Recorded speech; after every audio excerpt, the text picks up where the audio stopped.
આપ સૌને મારા જય શ્રી કૃષ્ણ. યુટ્યુબ ચેનલ વ્રતકથાઓમાં આપનું સ્વાગત છે.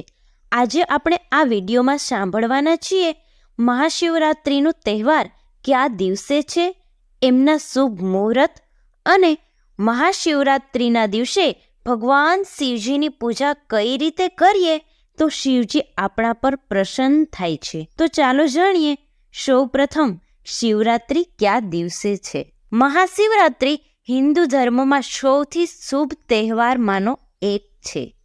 આ મહાન તહેવાર શિવ અને શક્તિનું પ્રતીક છે અને ભોળાનાથના ભક્તો માટે ખૂબ જ મહત્વપૂર્ણ હોય છે. હિન્દુ પંચાંગ પ્રમાણે મહાશિવરાત્રિ દર વર્ષે માઘ મહિનાના કૃષ્ણ પક્ષની ચતુર્દશી તિથિના દિવસે ઉજવવામાં આવે છે. આ દિવસે શિવ ભક્તો મંદિરોમાં જાય છે અને ભગવાન શિવ અને માતા પાર્વતીની પૂજા કરે છે અને મંત્રોચ્ચાર કરે છે. આ સાથે ભક્તો પણ આ દિવસે વ્રત રાખે છે અને ભગવાન શિવના આશીર્વાદ માટે પ્રાર્થના કરે છે. પરંતુ આ વર્ષે મહાશિવરાત્રિની તારીખને લઈને લોકોમાં મૂંઝવણ છે. આવી સ્થિતિમાં ચાલો જાણીએ કે આ વર્ષે મહાશિવરાત્રિ ક્યારે ઉજવવામાં આવશે અને પૂજાનું શુભ મુહૂર્ત. હિન્દુ કેલેન્ડર મુજબ આ વર્ષે મહાશિવરાત્રિ 8 માર્ચ 2024ના રોજ ઉજવવામાં આવશે. આ ખાસ અવસર પર શિવ ભક્તો વિધિપૂર્વક ભગવાન ભોલેનાથ એવા દેવોના દેવ મહાદેવની પૂજા કરે છે અને ઉપવાસ પણ રાખે છે. આ સાથે જ મહાશિવરાત્રિના દિવસે લોકો સવારથી રાત સુધી જાગરણ કરીને ભગવાન શિવની પૂજા કરે છે. આ વખતે 2024માં આપણે મહાશિવરાત્રિનું શુભ મુહૂર્ત જાણી લઈએ.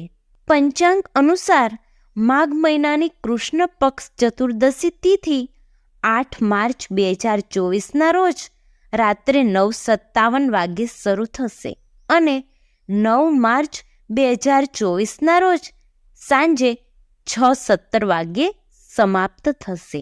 ઉપવાસનું શુભ મુહૂર્ત જાણી લઈએ. મહાશિવરાત્રિ પર આખો દિવસ ઉપવાસ કર્યા પછી બીજા દિવસે એટલે કે 9 માર્ચે પારણા કરવામાં આવે છે. આ દિવસે પારણા માટેનું શુભ મુહૂર્ત સવારે 6:37થી બપોરે 3:28 સુધી છે. મહાશિવરાત્રિના દિવસે 4 પ્રહર પૂજા થાય છે. આ ચારેય પ્રહરનો પૂજા સમય અને મુહૂર્ત જાણી લઈએ. રાત્રિ પ્રથમ પ્રહર પૂજા સમય સાંજે 6:25થી રાત્રે 9:28. રાત્રિના બીજા પ્રહર પૂજાનો સમય રાત્રે 9:28થી 9 માર્ચ રાત્રે 12:31.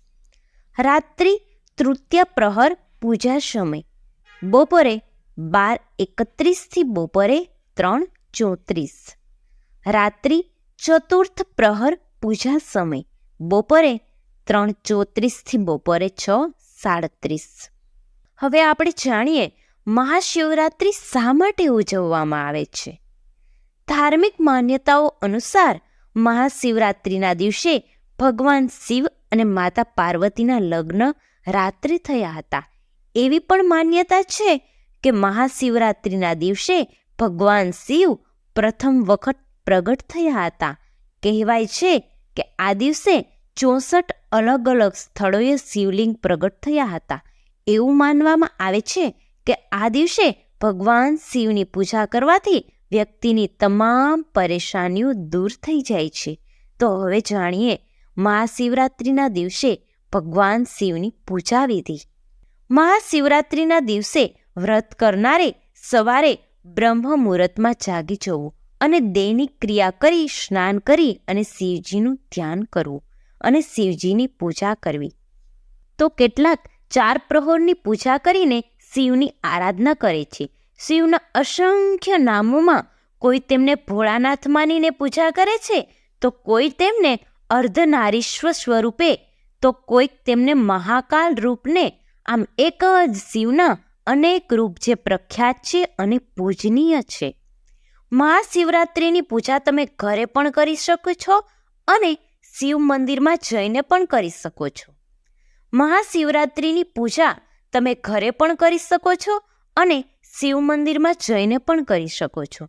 મહાશિવરાત્રિની પૂજા ઘરમાં કરવી હોય તો ઘરમાં પારદનું શિવલિંગ સ્થાપિત કરવું. સૌથી પહેલાં શિવજીનો અભિષેક ગંગાજળથી અને પછી ગાયના દૂધથી કરવો. ત્યાર પછી ભગવાનને અક્ષત ફૂલ, બીલીપત્ર, સાકર, સમીના પાન, ધતુરો, ભાંગ અને આકડાના ફૂલ અર્પણ કરવા. ત્યાર પછી ભગવાનને સફેદ ચંદન અને ભસ્મ અર્પિત કરો. ભગવાનને બીલીપત્ર ચઢાવો ત્યારે ખાસ ધ્યાન રાખો કે બીલીપત્રનો જે ભાગ ચમકતો અને ચીકણો હોય તે શિવલિંગને સ્પર્શ થાય તેમ ચઢાવવું. ત્યાર પછી ભગવાનની સામે ઘી અથવા તેલનો દીવો કરવો. આ રીતે ભગવાન શિવની પૂજા કર્યા પછી તેમના પંચાક્ષરી મંત્ર ઓમ નમઃ શિવાયનું ઉચ્ચારણ કરો. આ સિવાય તમે શિવ પંચાક્ષર સ્ત્રોત, શિવ ચાલીસા, શિવના 108 નામ પણ કરી શકો છો. ત્યાર પછી મહાશિવરાત્રિની વ્રત કથા વાંચીને ભગવાનની આરતી ઉતારો. આ સરળ વિધિથી કરેલ પૂજા તમામ મનની ઈચ્છા પૂરી કરી શકે છે. તેથી આ શિવરાત્રિ પર શિવ પૂજા અચૂક કરજો. ઓમ નમઃ શિવાય.